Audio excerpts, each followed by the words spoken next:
Room. Briana, you're with Tony Schwartz, who of course co-wrote The Art of the Deal with Donald Trump. He's advised the Clinton campaign on how to get under Trump's skin. He's certainly no fan of Donald Trump.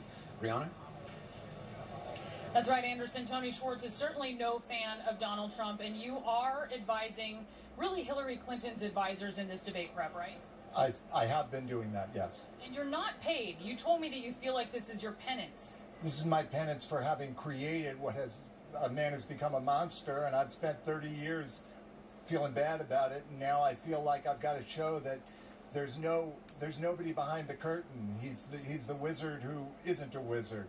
But you spent 18 months with him as you co-authored The Art of the Deal. There must have been something that you saw during that time of Donald Trump that was appealing.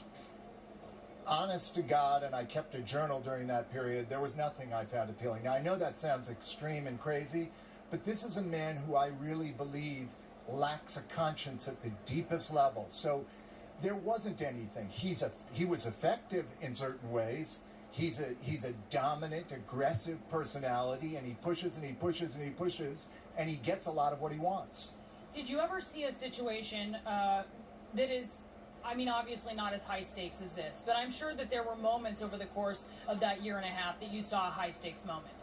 Well, what I saw was the way he did business. So as I've said many times before, he was a liar then, he's a liar now. So he lied his way through many, many different situations, and he was able to get a lot doing it. The problem is, we don't want that man to be president of the United States.